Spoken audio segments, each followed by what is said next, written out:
నెల్లూరు జిల్లా సంగం బస్టాండ్ సెంటర్లోని ఓ దుకాణం పైభాగంలో అకస్మాత్తుగా మంటలు చెలరేగడంతో స్థానికులు భయాందోళనకు గురయ్యారు. దుకాణం పైన అట్టలు ఉండడంతో పాటు తీవ్ర ఎండలు, హీట్ వేవ్ ప్రభావం కారణంగా మంటలు చెలరేగుండొచ్చని స్థానికులు భావిస్తున్నారు. సమాచారం అందుకున్న వెంటనే విద్యుత్ శాఖ సిబ్బంది అప్రమత్తమై విద్యుత్ షార్ట్ సర్క్యూట్ కారణంగా ప్రమాదం మరింత పెరిగే అవకాశం ఉందన్న అనుమానంతో సమీపంలోని విద్యుత్ వైర్లను వెంటనే నిలిపేశారు. స్థానికులు, సిబ్బంది సకాలంలో స్పందించడంతో మంటలు అదుపులోకొచ్చాయి. ఈ ఘటనలో ఎటువంటి ప్రాణ నష్టం లేదా ఆస్తి నష్టం జరగకపోవడంతో దుకాణదారులు, స్థానికులు ఊపిరి పీల్చుకున్నారు.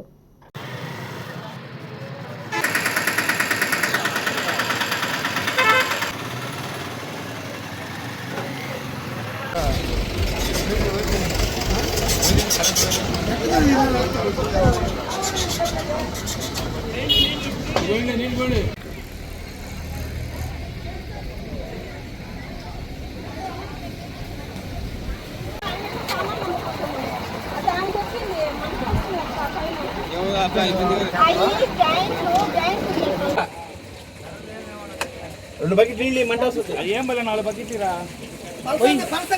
అవసరం కాదు.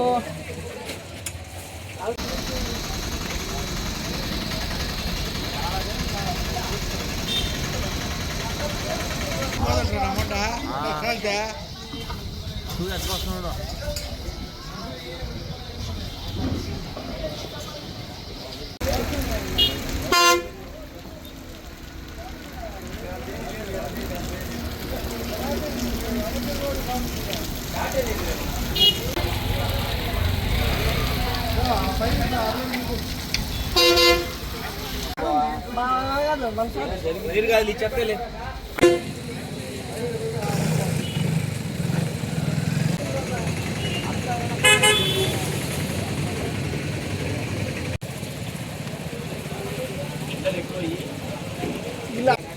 కింద వేసారా మొత్తం చెప్పులు కూడా పైన